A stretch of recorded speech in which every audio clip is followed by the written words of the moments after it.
livre de l'Ecclésiaste, livre écrit par Salomon à la fin de sa vie. Salomon était roi en Israël, et au cours de sa vie, il a expérimenté plein de choses. Réalisation professionnelle, science, humour, alcool, sexe, possession, sagesse. Et il fait ce constat à la fin de sa vie. Vanité et vanité. Tout est vanité.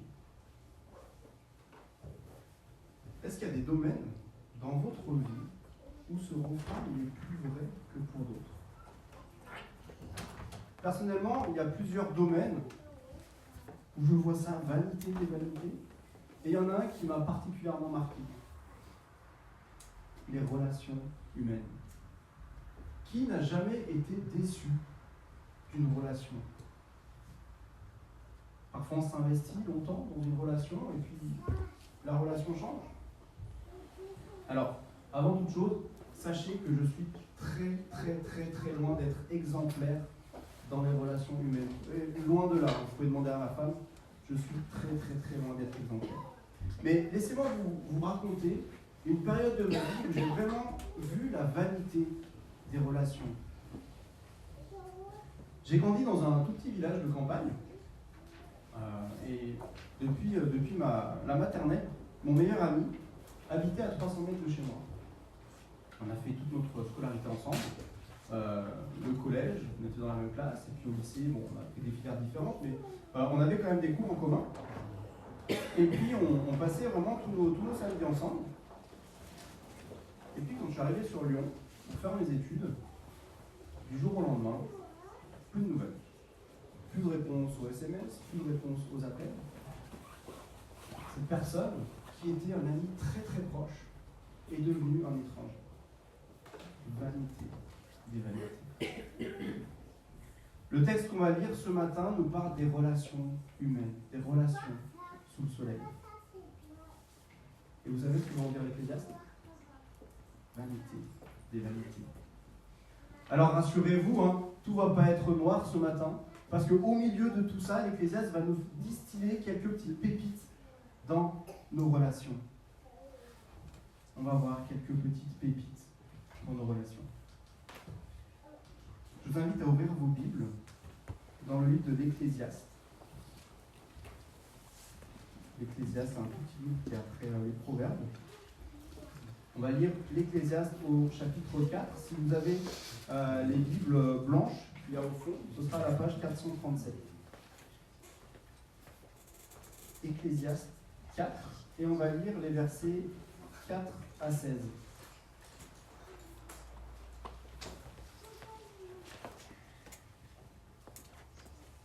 J'ai vu que toute la peine que l'on se donne et tout le succès que l'on recherche dans une entreprise ne sont motivés que par la jalousie de l'homme vis-à-vis de son prochain. Cela aussi, c'est de la fumée, et cela revient à poursuivre le vent. L'homme stupide croise les bras et se détruit lui-même. Mieux vaut une poignée pleine de repos que 2 poignées pleines de travail et d'une activité qui revient à la poursuite du vent. J'ai examiné une autre réalité qui n'est que fumée sous le soleil. Un homme peut être seul, sans aucun proche, sans fils ni frère, et pourtant son travail n'a pas de fin à ses yeux. Son travail n'a pas de fin, et ses yeux ne sont jamais rassasiés de richesse. Pour qui donc est-ce que je travaille et me prive de bonheur, se demande-t-il. Cela aussi, c'est de la fumée et une mauvaise occupation. Il vaut mieux être 2 que tout seul, parce qu'à 2, on retire un bon profit du travail. En effet, en cas de chute, l'un relève son compagnon, mais malheur à celui qui est seul et qui tombe sans avoir de proche pour le relever. De même, si 2 personnes dorment ensemble, elles auront chaud, mais celui qui est seul, comment aura-t-il chaud? Si quelqu'un peut l'emporter contre un seul homme, à 2 on peut lui résister. La corde à 3 fibres ne se coupe pas facilement. Mieux vaut être un enfant pauvre et sage qu'un roi vieux et stupide qui ne sait plus se laisser avertir. Oui, il peut même sortir de prison pour régner ou être né pauvre dans son royaume. J'ai vu tous les êtres vivants qui marchent sous le soleil se rallier à l'enfant destiné à succéder au roi et à régner à sa place. Il n'y avait pas de fin. Tout ce peuple, à tous ceux qui avaient pris la tête. Pourtant, les générations suivantes ne se réjouiront plus à son sujet. Oui, cela aussi, c'est de la fumée, et cela revient à poursuivre le mot. Seigneur, on veut te remercier pour ta parole qui est la vérité. Merci pour ce texte que tu nous donnes ce matin. Je te prie que tu puisses parler au travers de moi, Seigneur, et que vraiment tu puisses nous enseigner ce matin. Amen. Alors, à travers ce texte, l'Ecclésiaste va nous faire réfléchir à nos relations sous le soleil. Et on va voir plus particulièrement 4 aspects malheureux des relations sous le soleil. On verra plus tard au chapitre 5, la seule et unique relation. Comme je vous disais, ça va pas être tout noir, il y aura quand même des pépites que vous avez certainement remarquées à la lecture. La première chose qui caractérise les relations sous le soleil, c'est la jalousie. Au verset 4, Salomon dit « J'ai vu que toute la peine que l'on se donne et tout le succès que l'on recherche dans une entreprise ne sont motivés que par la jalousie de l'homme vis-à-vis de son prochain. Cela aussi, c'est de la fumée, cela revient à poursuivre le vent. » L'Ecclésiaste nous dit que nos relations sont marquées par la jalousie, par la rivalité. Et ce n'est pas la première fois que Salomon parle de jalousie dans le livre de l'Ecclésiaste. Dans le premier chapitre, il avait abordé la sagesse et il disait qu'il avait appliqué son cœur à rechercher davantage de sagesse, à acquérir davantage de sagesse. Alors, il ne parlait pas directement de jalousie, mais on comprenait assez facilement qu'il se comparait avec les autres et il disait « Moi, j'ai plus de sagesse que les autres ». Salomon a cherché à obtenir plus de sagesse. Et en fait, si vous regardez autour de vous, les gens veulent toujours plus. Plus d'argent, plus de chevaux sous le capot, plus de responsabilités, plus de sensations fortes, plus de partenaires. Pourquoi ? En fait, souvent, ce qu'il y a derrière, c'est de la jalousie. C'est la jalousie qui motive les hommes pour ce qu'ils font. La comparaison. Pourquoi un athlète s'entraîne tous les jours pour être meilleur que l'autre athlète? Pourquoi les entreprises recrutent des cadres et les pressurisent au maximum pour être meilleur que l'entreprise concurrente? Notre société, elle est basée sur la performance pour être meilleur. Et le problème, c'est que quand on raisonne comme ça, il arrive toujours un moment où on trouve meilleur que soi. Il arrive toujours un moment où on a quelqu'un qui est plus grand, qui est plus fort, qui est plus intelligent, qui est meilleur au tir à l'arc. Je peux encore trouver sur Excel. Pardon. Et qu'est-ce que ça provoque dans notre cœur quand on rencontre quelqu'un comme ça? Ça peut provoquer de l'envie, de la jalousie, naturellement en tout cas. Et honnêtement, la jalousie, c'est un piège dans lequel il est super facile de tomber. Très, très, très facile de tomber. Je suis sûr que si je prenais 5 minutes à discuter avec chacun de vous, j'aurais des sujets de vous jalouser. Et peut-être que vous aussi, vous en auriez par rapport à moi. C'est irrationnel. Et c'est un cercle vicieux. C'est une course sans fin. Alors, quelques questions qu'on peut se poser régulièrement. Est-ce que je suis satisfait? Est-ce que je suis satisfait dans ce que Dieu m'a donné? Est-ce que je suis jaloux en ce moment? Est-ce que, au fond de mon cœur, j'envie quelqu'un? Est-ce qu'il y a quelque chose que j'envie? Est-ce que je me compare? Alors la comparaison, c'est pas forcément mauvais, mais est-ce que je me compare et qu'est-ce que ça provoque chez moi? découle de cette comparaison. La jalousie, c'est la première caractéristique de nos relations sous le soleil. Alors si toute la peine qu'on se donne, si toutes les entreprises qu'on fait sous le soleil ne sont motivées que par jalousie, on pourrait se dire, mais on n'a qu'à ne plus rien faire. On ne fait plus rien, comme ça on n'est plus motivé par la jalousie. Ça ne sert à rien d'être actif. Et c'est un peu ce que l'Ecclésiaste décrit dans le verset 5. L'homme stupide croise les bras et se détruit lui-même. On poursuit au verset 6, mieux vaut une poignée pleine de repos que 2 poignées pleines de travail, d'une activité qui revient à poursuivre le vent. On a celui qui veut plus que l'autre, et à l'opposé, on a celui qui veut ne rien faire, celui qui est fainéant au point de s'autodétruire. Il se croise les bras.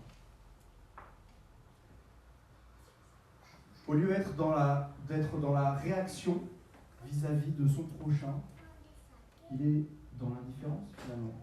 Il ne fait rien. Et vous connaissez certainement cette citation de Martin Luther qui dit « Ce qui m'effraie, ce n'est pas l'oppression des méchants, c'est l'indifférence des bons. » Si on revendique d'être des gens plutôt pas mal, posons-nous cette question. À quel point est-ce qu'on est indifférent vis-à-vis de nos prochains? À quel point sommes-nous indifférents? C'est une question que je me pose personnellement. À quel point est-ce que je suis indifférent dans mes relations? Et je me rends compte à quel point mon cœur est tortueux, à quel point mon cœur est dur, indifférent. Alors l'Ecclésiaste nous montre 2 alternatives à l'activité qui est menée par la jalousie. Soit ne rien faire, celui qui se croise les bras. Ou alors, au contraire, celui qui travaille comme un fou. Hyperactif, qui tourne en rond et qui ne va nulle part. Mieux vaut une poignée pleine de repos que 2 poignées pleines de travail et d'une activité qui revient à poursuivre le vent. Alors c'est quoi la clé? L'activité intense qui est menée par la jalousie, le manque d'activité qui est qualifié de stupide. La clé, on la trouve dans Proverbe 30, versets 8 et 9, qui nous dit « Éloigne de moi la vanité et la parole mensongère.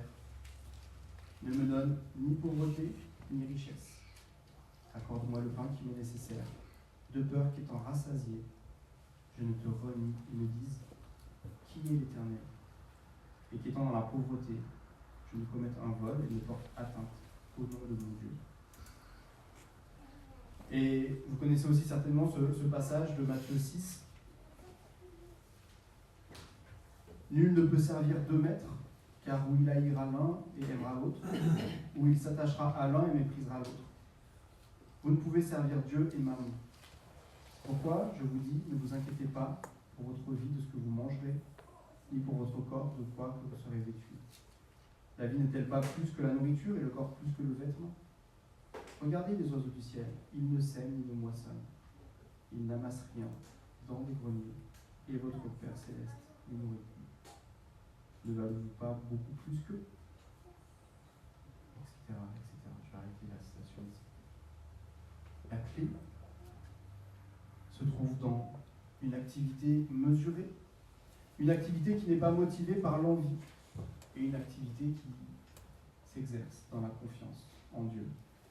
Mieux vaut une poignée pleine de repos que 2 poignées pleines de travail, et une activité qui revient à poursuivre le vent.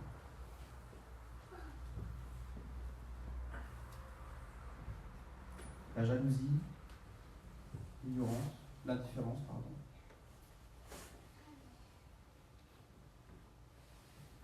le surmenage, la suractivité est le fruit de la jalousie, comme le suggère notre passage. Mais le comble, c'est qu'un homme qui est tout seul, il peut aussi travailler comme un fou. un homme qui est tout seul peut aussi se tuer à la tâche. C'est ce que constate Salomon quand il décrit un homme qui n'a ni famille ni amis et qui pourtant travaille sans cesse. Un homme peut être seul, sans proche, sans fils ni frère, et pourtant son travail n'a pas de fin à ses yeux. N'a pas de fin, et ses yeux ne sont jamais rassasiés de richesse. Pour qui donc est-ce que je travaille et me prive de bonheur, demande-t-il. C'est aussi de la fumée et une mauvaise occupation. Salomon décrit quelqu'un qui préfère s'isoler et travailler comme un fou, se tuer à la tâche, plutôt que d'avoir des relations sincères, des relations profondes, obsédé par sa quête de richesse, sa quête de réussite.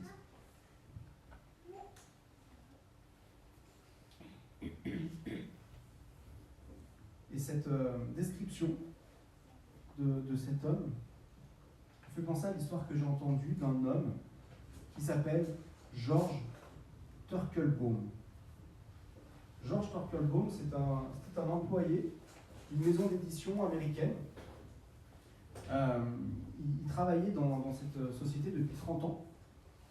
Et puis pendant 5 jours, Georges il est resté assis devant son poste de travail, non-stop, mort d'une crise cardiaque. Pendant 5 jours. Il n'était pas tout seul dans l'entreprise. Il avait une vingtaine de collègues qui travaillaient, mais qui se sont rendus compte de rien. Et samedi matin, c'est une femme de ménage qui a découvert le corps, en s'étonnant que ce monsieur travaillait un samedi matin. Son manager a déclaré « Georges était toujours le premier arrivé et le dernier parti, en permanence absorbé par sa tâche et d'un naturel solitaire. C'est pour cela que personne n'a trouvé anormal de le trouver silencieux et d'être dans la même position pendant tout ce temps. » Pendant 5 jours. Alors, sans aller dans un cas aussi extrême, évidemment, toutes les statistiques montrent que les Français souffrent de solitude. En 2021, il y a une étude de l'IFOP qui a révélé que 18% des Français se déclarent toujours ou souvent confrontés à la solitude. Un Français sur 5 se déclare touché par la solitude. Un chiffre qui est en augmentation de 5 points par rapport à 2018. Puis il y a un cliché qui pourrait dire, en fait, c'est les personnes âgées qui se sentent seules, qui sont isolées. Mais cette étude, elle démonte ce cliché. Cette étude, elle montre qu'au contraire, la proportion des gens qui s'estiment seuls a tendance à baisser avec l'âge. Parmi les 18-24 ans, c'est 27% des jeunes qui se sentent seuls, alors qu'ils sont seulement 10% pour les 65-74 ans. Nos jeunes se sentent seuls. Les Français se sentent seuls. Et dans cette société moderne où on devient de plus en plus individualiste, solitaire, on met au second plan les relations profondes.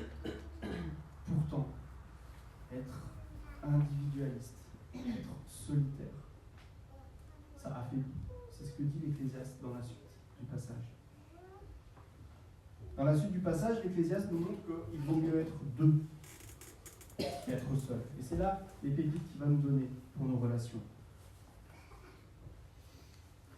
Au verset 10, l'Ecclésiaste nous montre l'entraide. Il dit qu'en cas de chute, l'un relève son compagnon. Mais malheur à celui qui tombe seul, sans avoir de proche pour le relever.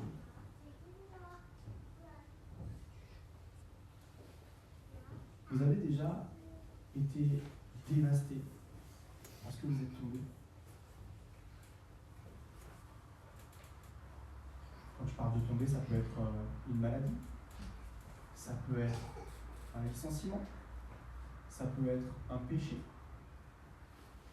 Et dans ces moments-là, on n'a pas envie d'être seul. Dans ce moment-là, on a besoin les uns des autres.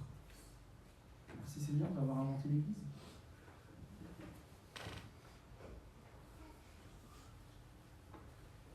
Mais si vous ne prenez pas soin de vos relations maintenant, quand vous allez tomber, vous allez avoir besoin d'avoir quelqu'un. Si vous ne prenez pas soin de vos relations maintenant, ce jour-là, vous serez seul. C'est important de prendre soin de nos relations dès maintenant, de s'inviter, de passer du temps ensemble. Et en cas de chute,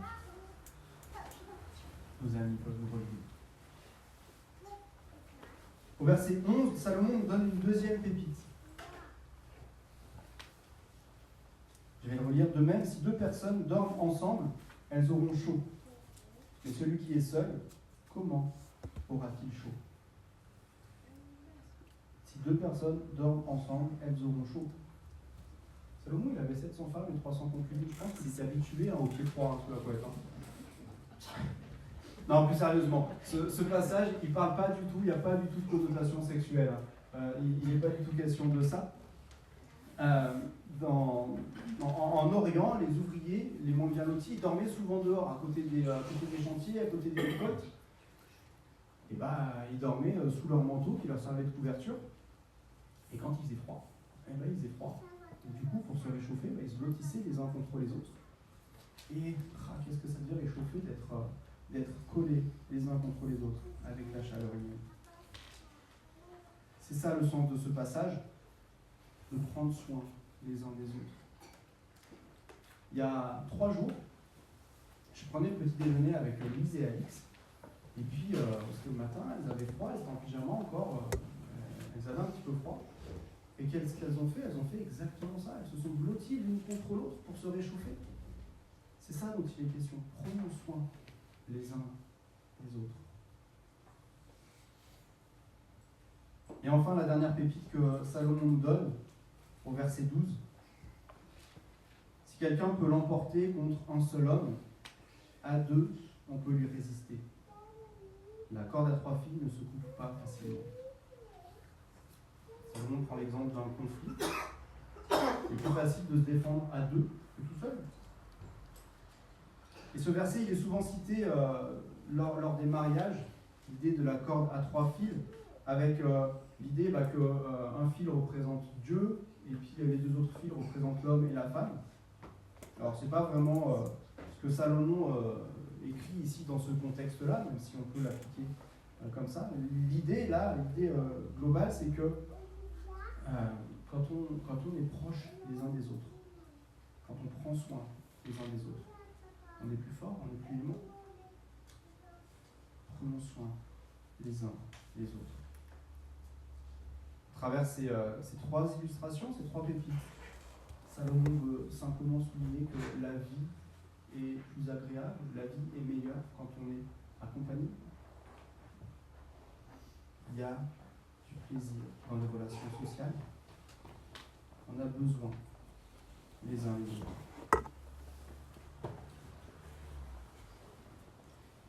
Et puis il va terminer son observation des relations humaines en évoquant quand même un dernier point négatif de nos relations. À quel point nos relations sont marquées par l'instabilité. À partir du verset 13, mieux vaut être un enfant pauvre et sage qu'un roi vieux et stupide qui ne sait plus se laisser avertir. Oui, il peut même sortir de prison pour régner ou être né pauvre dans son royaume. J'ai vu tous les êtres vivants qui marchent sous le soleil se rallier à l'enfant destiné à succéder au roi et à régner à sa place. Il n'y avait pas de fin à tout ce peuple, à tout ce dont il avait pris la tête. Pourtant, les générations suivantes ne se réjouiront plus à son sujet. Oui, cela aussi, c'est de la fumée, et cela revient à poursuivre le vent. Salomon utilise l'image d'un enfant sage destiné à régner et d'un roi stupide qui est encore au pouvoir.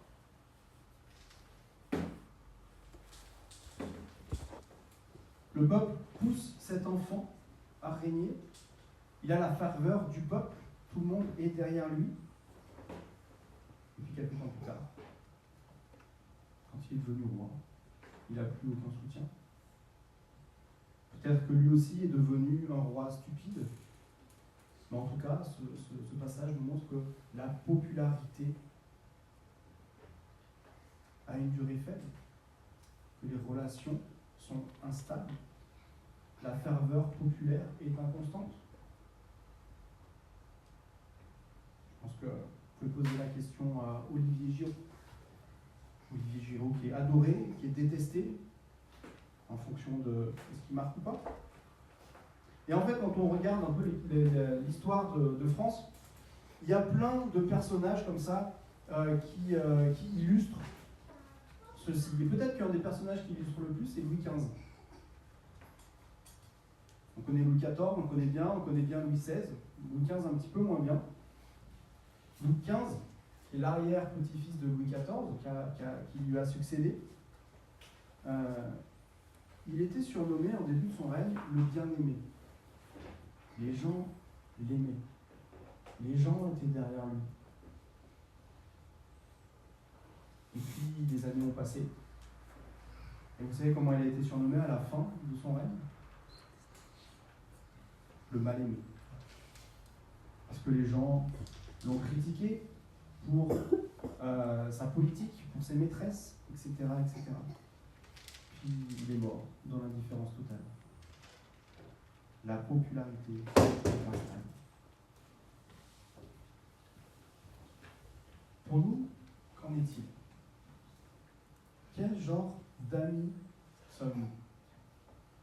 Est-ce que nous sommes fidèles dans nos amitiés ? Est-ce que nous conservons nos amitiés fidèlement ? Ou alors nos relations sont-elles marquées par l'instabilité ? Mark Twain a dit « Le rôle d'un ami, c'est de se trouver de votre côté quand vous êtes dans l'erreur, puisque tout le monde sera à côté de vous quand vous aurez raison. » Est-ce qu'on est ce genre d'ami stable, même dans l'erreur ?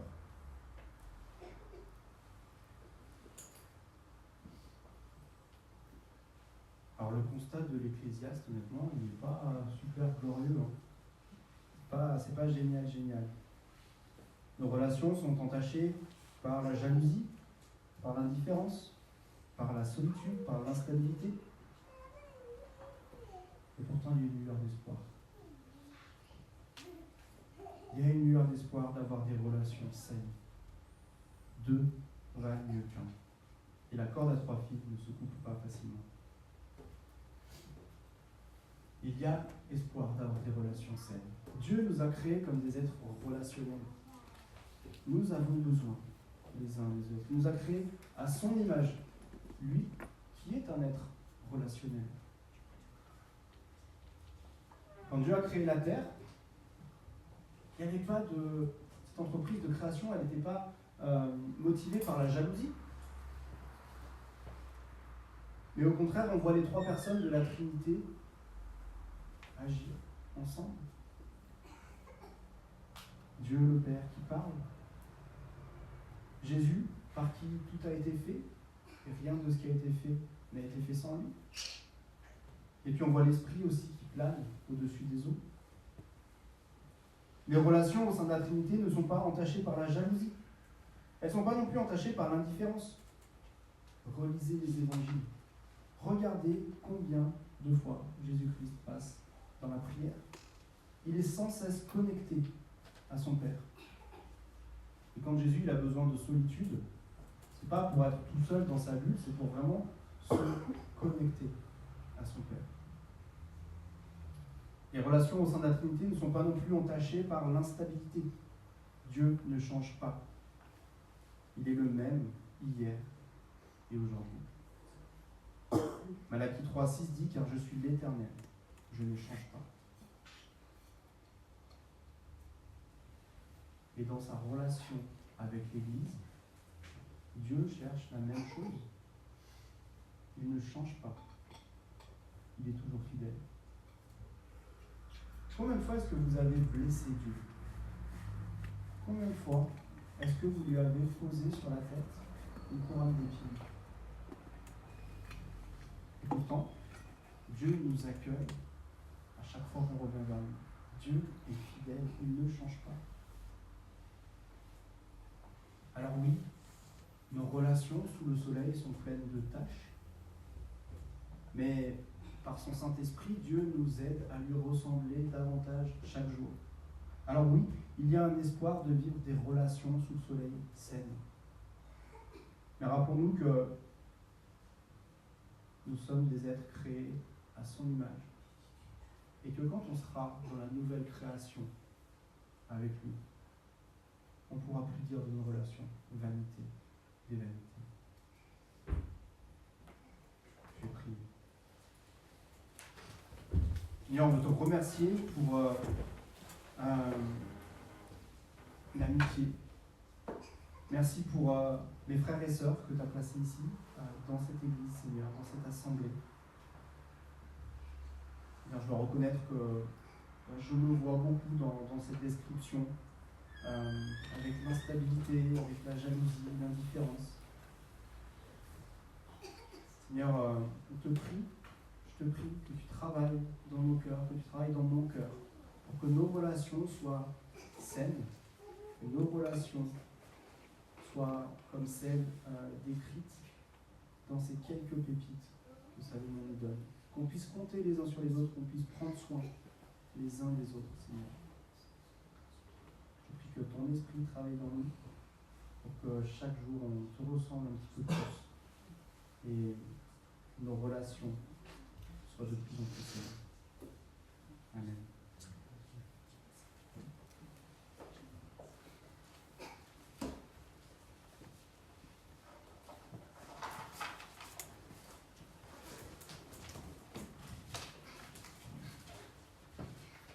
La joie d'être en église, c'est la joie de partager aussi